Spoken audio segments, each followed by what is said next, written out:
Alors aujourd'hui, je voulais vous parler de ma routine capillaire, c'est-à-dire les soins que j'utilise pour mes cheveux. Il faut savoir que j'ai des cheveux mi-longs, donc ils arrivent un peu à peu près, là aujourd'hui je fais une queue, mais ils arrivent à peu près au niveau de mes épaules. Et j'ai fait plein de chouettes découvertes ces derniers temps, donc je voulais les partager avec vous.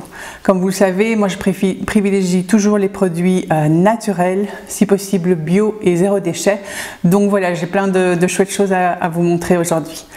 Avant de commencer, je vous invite à vous abonner à ma chaîne ou à aller voir sur le blog si vous ne le connaissez pas encore, parce qu'il y a plein d'autres super chouettes astuces. Donc voilà, ne manquez pas de faire ça aussi s'il vous plaît.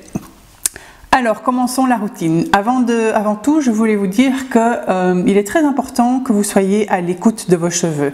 Alors, ça a l'air un petit peu perché comme ça, mais vous avez certainement remarqué que vos cheveux évoluent au fil du temps et que ça dépend très fort de facteurs externes et internes.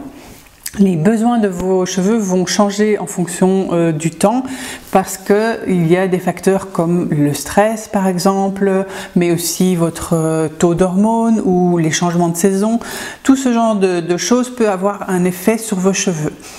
Et donc, une routine que vous allez avoir à un certain moment donné ne va peut-être plus être aussi efficace quelques mois ou quelques années plus tard parce que la nature de vos cheveux aura évolué. Donc, c'est ça que je veux dire, soyez à l'écoute de vos cheveux. C'est changer la façon dont vous en prenez soin en fonction des besoins de vos cheveux. Il est évidemment conseillé de les couper de temps en temps, ça va de toute façon favoriser la beauté de vos cheveux, mais à part ça, sinon, chaque nature de cheveux va avoir une routine un petit peu spécifique. Ce que moi je vais vous montrer aujourd'hui, c'est une routine qui est assez globale et que vous allez pouvoir adapter en fonction de vos cheveux, qu'ils soient secs, qu'ils soient gras, normaux, long, petit, à vous de voir, de piocher ci et là ce que vous pensez qui peut être bien pour vous. Alors, avant de parler vraiment de la routine à proprement dit, je voulais vous rappeler qu'il y a certaines choses à éviter si vous voulez avoir de beaux cheveux. Vous le savez certainement, tout ce qui est eau de mer plutôt, l'eau non, ça c'est malin, tout ce qui est eau de mer, soleil, tout ce qui est séchage avec un sèche-cheveux, les plaques qu'on utilise de plus en plus ou les choses pour faire des, j'ai oublié le nom, mais pour faire des boucles, les boucleurs, c'est malin, fille super intelligente. Toutes ces choses-là, évidemment, vont fragiliser la fibre de vos cheveux et sont à éviter au maximum. Alors, je sais très bien qu'il y a des personnes qui ne peuvent pas s'en passer, j'en fais partie, moi j'ai les cheveux... comme on dit chez nous, curly, c'est-à-dire qu'ils font tous des petits frisottis, mais pas des jolis boucles, hein, non, vraiment les petits frisottis de merde. Et donc, je suis obligée de les lisser pour que ça ressemble à quelque chose. Donc, voilà, je préconise de ne pas les utiliser, mais parfois on ne peut pas faire sans. Et je vais donc vous donner par après des petites astuces pour limiter les dégâts si jamais, comme moi, vous êtes... obligé, c'est un grand mot, mais si vous êtes tenu à utiliser ce genre d'ustensile. On évite aussi évidemment tous les shampoings qui contiennent des produits chimiques de M. 3 petits points. On n'entend plus que ça, hein, des produits qui contiennent des silicones, des produits qui ont des perturbateurs endocriniens. Je ne sais pas vous, mais moi, je pense que ce genre de trucs, je n'ai vraiment pas envie de les mettre sur ma tête et encore moins sur celle de mes enfants. Donc c'est pour ça que je suis petit à petit passée à un mode plutôt naturel et je dois vous dire que ça me va très bien. Il faut savoir que tout ce qui est silicone, etc., ça rend vos cheveux beaux, mais en fait c'est de la merde que vous mettez sur vos cheveux et donc vous ne vous en rendez pas compte, mais ça va avoir une influence sur plein d'autres choses dans votre corps et sur votre organisme. Et voilà, je ne suis pas une experte, allez voir des reportages ou des sites qui en parlent, mais je pense pas que, sans être une experte, je pense pas que ce soit une super bonne chose à se mettre sur nous. Voilà, donc si on peut, on évite aussi. Maintenant qu'on sait ce qu'on doit éviter, on va passer à la routine propre. Alors je voulais commencer par vous expliquer avec quoi je me brosse les cheveux. Donc en fait j'ai deux brosses, il y en a une, je ne l'ai pas avec moi, mais donc c'est une brosse plate avec des picots, vous voyez un petit peu ce que c'est. Et ça c'est vraiment pour bien démêler les cheveux. Je le fais le matin au réveil, je me démêle bien les cheveux avec ce genre de brosse là. Pendant la journée je ne touche plus du tout à mes cheveux. Et ce n'est que le soir, avant d'aller me coucher, que là j'utilise une brosse de ce type-ci. Donc là c'est une brosse en poils naturels, beaucoup plus fournie que celle avec les petits picots. Ce sont des poils de sanglier. Celle-ci est de la marque Anae, c'est une super chouette marque. Et l'avantage avec ce genre de brosse là, mais c'est que vous allez en fait moins casser le cheveu que celle avec les picots. Celle-ci va en outre favoriser un petit peu la circulation sanguine au niveau du cuir chevelu, puisqu'elle est beaucoup plus drue, et donc ça c'est très bon pour faire circuler la circulation au niveau des cheveux, et ça va leur faire du bien en fait. Et puis avec ce genre de brosse là on évite l'électricité statique aussi, ce qui est pas mal, hein, surtout en hiver. Donc ça je fais le soir. Et puis la troisième chose que j'utilise pour démêler mes cheveux, c'est un petit peigne comme ceci, en bambou, et donc ça c'est plus quand je fais un soin, c'est simplement pour mettre le soin sur les longueurs, très pratique aussi, en bois.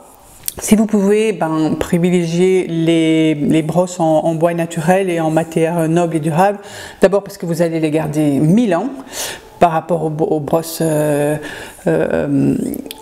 en plastique qui, vous savez, à un moment donné s'enlèvent comme ça, enfin bref. Donc voilà, ça je vous dis, la marque Anae est très sympa.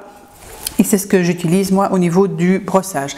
Une petite astuce, si vous avez les cheveux mi-longs ou longs, quand vous brossez les cheveux, commencez toujours par le bas de vos cheveux pour les démêler, et puis seulement par le dessus.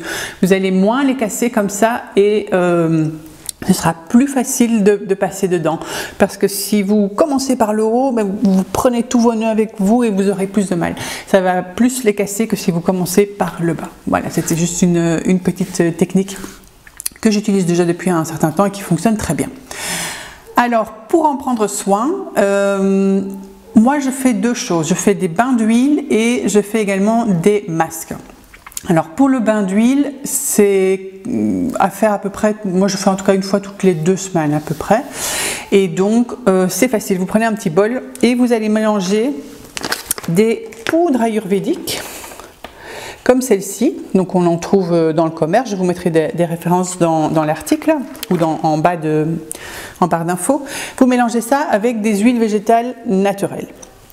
Alors, chaque poudre ayurvédique a évidemment des propriétés bien spécifiques, idem pour les huiles végétales. Moi, par exemple, j'utilise, donc j'ai un cheveu plutôt épais et plutôt sec. Je vais utiliser de la poudre de shikakai. Voilà, c'est un nom un peu spécial, mais une fois qu'on l'a dans la tête, on s'y est fait. Donc de la poudre de shikakai, de la poudre de guimauve ou de la poudre d'orange. Elles ont les propriétés en fait de donner de la brillance et du volume à vos cheveux. Alors ils vont être vraiment soyeux grâce à ça, et donc c'est entièrement naturel, c'est ça le gros avantage. Et puis le côté huile, ça va donner plutôt un côté hydratant.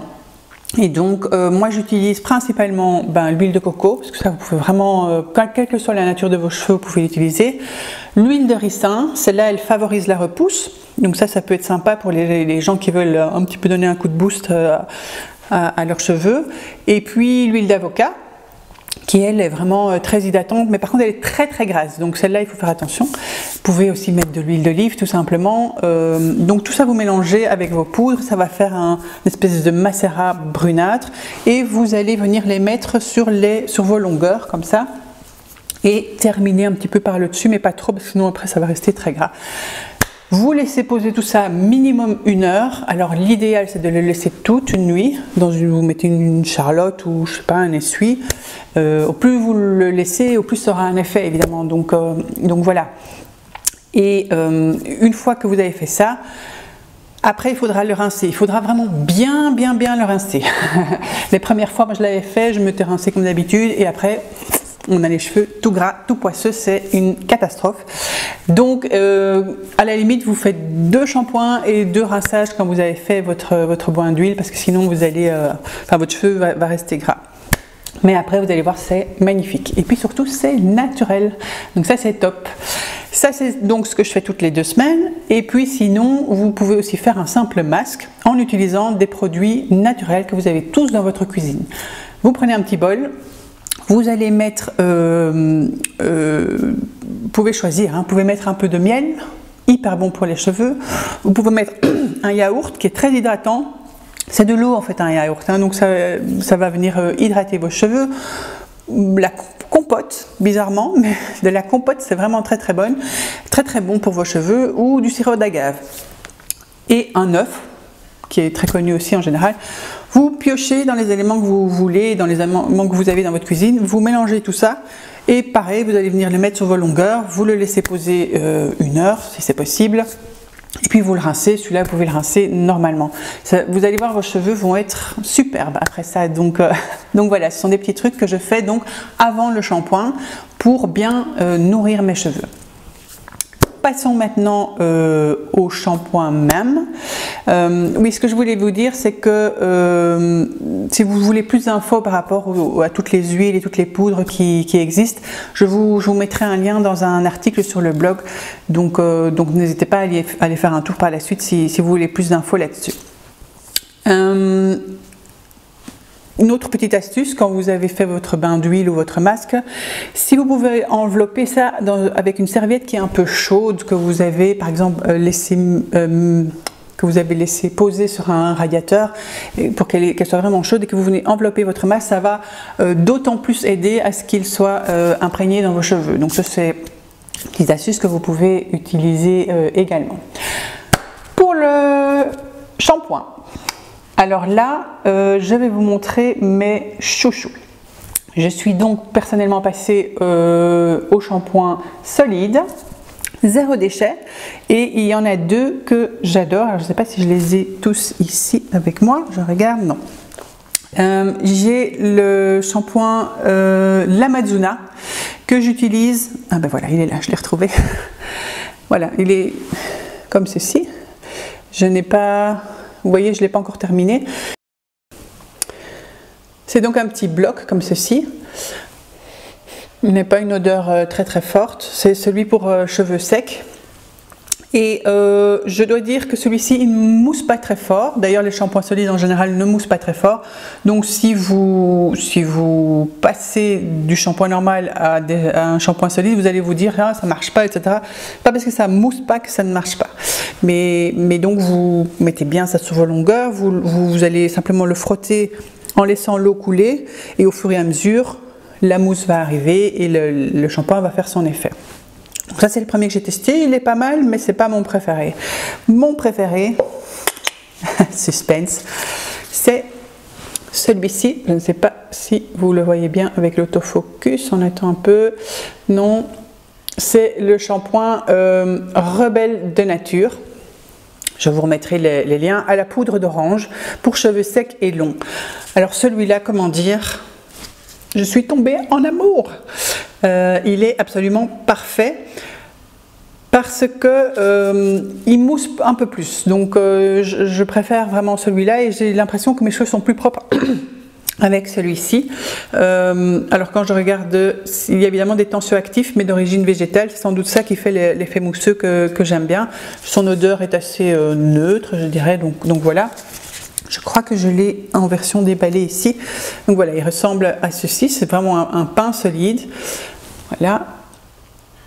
Et vous allez, pareil, venir le frotter sur vos cheveux, un petit peu partout. Oh, il sent bon en fait. Et avec ça, vous allez pouvoir vous laver les cheveux.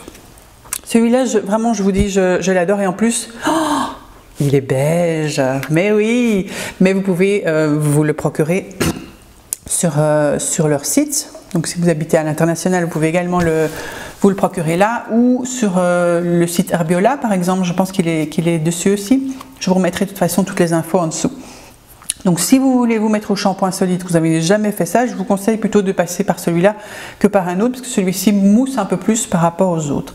D'ailleurs, en parlant de ça, je voulais vous prévenir que quand vous passez des shampoings normaux à une routine plus naturelle, il va falloir une certaine période de transition pendant lesquelles vos cheveux vont être dégueux.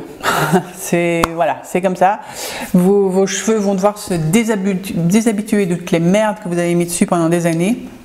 Et donc il faut, je dirais, quelques semaines, voire quelques mois avant que vos cheveux se réhabituent à des produits plus naturels. Et pendant cette période, ils vont pas être beaux, ils vont être ternes. Donc si vous passez des shampoings, des grandes surfaces à une routine plus naturelle, ne vous désespérez pas, n'abandonnez pas directement, c'est normal. Il faut qu'il y ait un temps d'adaptation. Donc voilà, c'était une petite parenthèse que je voulais vous dire par rapport à ça. Parce que, moi ça a été le cas. Au début, je me disais merde, ça marche pas du tout. Non, il faut simplement que votre cheveu, se réhabitue à utiliser des produits qui sont bons pour lui et qu'il n'ait plus besoin de tous ces trucs chimiques qu'il y avait dans les shampoings normaux. Donc ça, c'était pour le lavage. Et puis après, on peut encore mettre un soin après shampoing, donc ça dépend un peu. Si vous avez déjà fait un bain d'huile ou un masque, vous n'êtes pas obligé de faire encore un soin après shampoing. Mais si vous voulez en faire... Ah oui, j'ai oublié de vous dire, j'ai encore un shampoing que j'adore. Parce que c'est vrai que, donc, comme je vous ai dit, celui-ci c'était mon préféré, le Rebelle de Nature. Mais de temps en temps, j'ai un peu plus de pellicule avec. Donc j'alterne en fait, et j'alterne avec un autre chouchou. C'est celui-ci, c'est le shampoing, je ne sais pas si vous voyez bien, non, l'autofocus a décidé de ne pas m'aider aujourd'hui, mais il s'agit du shampoing Binature au miel. Donc c'est un shampoing fabriqué en Belgique également. Alors il n'existe pas en version zéro déchet celui-ci, puisque c'est un shampoing liquide, mais il est absolument magnifique, je l'adore, il convient pour tout type de cheveux. Donc voilà, en fait ma routine c'est celle-là. J'utilise en alternance le shampoing de chez Binature et celui de chez Rebelle de Nature.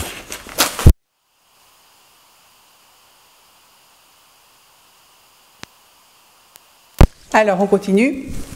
On en était aux soins après shampoing. Donc je vous disais que ce n'était pas obligatoire, mais si vous voulez en faire, soit vous pouvez en faire un vous-même, tout simplement en utilisant un ingrédient que vous allez trouver dans n'importe quel supermarché, c'est du vinaigre de cidre. Très facile, vous prenez 1 litre d'eau, vous versez 3 cuillères de vinaigre de cidre dedans, vous mélangez bien. Vous mettez ça dans une bouteille un type spray et ça va vous faire en fait une sorte d'eau de rinçage super qui va faire briller vos cheveux. Donc voilà, ça c'est vraiment un truc express mais qui fonctionne bien et qui va faire en sorte de ne pas alourdir vos cheveux si vous avez déjà fait un bain d'huile ou un masque. Un autre petit truc qui fonctionne bien, je regarde si je l'ai ici avec moi. Non, je ne l'ai pas avec moi. C'est un mélange, donc c'est un mélange que je fais aussi moi-même. Et donc vous allez mettre là un mélange d'hydrolat avec, vous mettez à peu près 75%, donc 3/4 d'hydrolat dans un petit flacon. Vous allez ajouter de l'huile végétale, pareil que ce que je vous ai dit tout à l'heure. Ça peut être de l'huile de ricin, de l'huile d'avocat, de l'huile de coco fondue, comme vous voulez. Et puis vous allez ajouter de l'aloe vera, à peu près 15%. Et c'était 10% d'huile qu'il fallait mettre. Vous pouvez ajouter aussi plutôt 5 ou 10 gouttes d'huile essentielle si vous voulez donner une odeur particulière à votre mélange. Et donc vous mélangez tout ça dans je vous remettrai la recette de toute façon en barre d'infos et dans l'article. Vous mélangez tout ça dans un petit flacon spray et ça va vous servir en fait d'après-shampoing. Enfin, quand vous sortez de la douche, vous pouvez vaporiser ça sur vos cheveux, ça va encore les nourrir, surtout donc avec l'aloe vera, qui est un produit que perso j'adore d'ailleurs. J'en ai vraiment plusieurs, ils sont d'ailleurs au bout du scotch. Vous pouvez aussi d'ailleurs simplement mettre l'aloe vera directement sur vos pointes en sortant de la douche. Ça va simplement les hydrater, les protéger, entre autres si vous utilisez comme moi un fer pour les lisser ou un sèche-cheveux. Mettez quelques gouttes d'aloe vera Donc c'est du gel d'aloe vera sur les mains et vous venez frotter vos pointes, c'est super. Si tout ça vous embête, que vous n'avez pas envie de faire vos produits vous-même, il en existe des chouettes. Alors moi j'ai testé celui-ci. Donc c'est l'après-shampoing Rebelle de Nature, on voit toujours rien, c'est pas grave, à la poudre d'orange. Et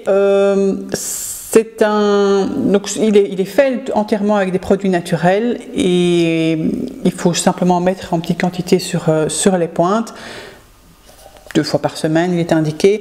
Voilà, je l'aime bien, mais c'est pas un coup de cœur. Je l'ai utilisé simplement, par exemple, quand je ne suis pas chez moi, que j'ai pas le temps de me faire un petit produit maison. Je l'ai avec moi, il est sympa, mais voilà, c'était pas un coup de cœur énorme à avoir en cas de dépannage. Alors, on a nourri nos cheveux, on les a lavés, on les a rincés. Et encore une dernière fois réhydrater. Il suffit encore de les sécher. Quelques petites astuces et trucs. Ne séchez pas vos cheveux super fort comme ça quand vous sortez de la douche, parce que une fois, d'abord ça ne sert pas à grand chose et puis ça va les abîmer. Si vous les enroulez simplement dans une serviette, c'est largement suffisant. Privilégiez des serviettes en microfibre ou en bambou. Il en existe, je crois que c'est, je ne sais plus quelle marque fait ça, mais vous en trouvez dans les magasins bio en tout cas. Je crois que c'est les tendances d'Emma. Voilà, ce sont des chouettes serviettes pour se sécher les cheveux, c'est très dur à dire. Et surtout, cette matière-là, ça va éviter de faire des frisottis. C'est pour ça que moi, perso, je les aime vraiment bien. Voilà, ça c'était donc pour la routine capillaire naturelle. Il faut, comme je vous l'ai dit en fait au début de la vidéo, il y a plein de facteurs extérieurs et intérieurs qui vont faire en sorte que votre nature de cheveux soit bonne ou pas bonne. Votre alimentation évidemment va aussi être importante.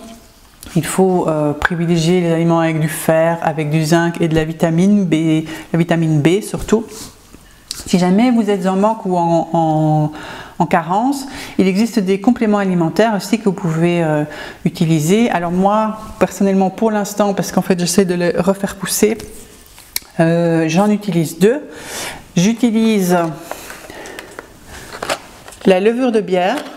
Donc ça c'est assez connu, c'est un complexe naturel qui est très bon pour tout ce qui est peau, cheveux et ongles, puisqu'il y a beaucoup de vitamine B dedans. Et puis un autre qui est un peu moins connu mais qui fonctionne super bien, ça s'appelle du, pardon, je vais essayer de vous la monter, du Psyllium, c'est à l'envers. Et donc le Psyllium, c'est un mélange d'algues en fait, dans lequel il y a pas mal de zinc, mais également un produit avec de la vitamine B, B8, B6 et plein de super bons minéraux, pardon. Donc c'est un chouette complément si jamais vous voulez avoir de beaux cheveux. Ça fonctionne assez bien. Je ne connais plus le prix malheureusement. C'est pas donné, hein. En général les compléments, la levure de bière ça va, ça c'est vraiment pas cher, mais celui-ci est un peu plus cher, mais il fonctionne super bien. Donc si vous avez envie, vous pouvez en plus utiliser ces petits compléments. Voilà, je crois qu'on a fait le tour. Si vous avez aussi des chouettes astuces beauté du cheveu naturel, n'hésitez pas à me les mettre en commentaire. Si vous avez des chouettes marques à me conseiller, pareil, comme ça en plus les autres personnes pourront en profiter aussi. Et puis j'espère vous revoir bientôt sur la chaîne Celia Dreams pour d'autres reportages et d'autres aventures ensemble. Je vous dis à bientôt.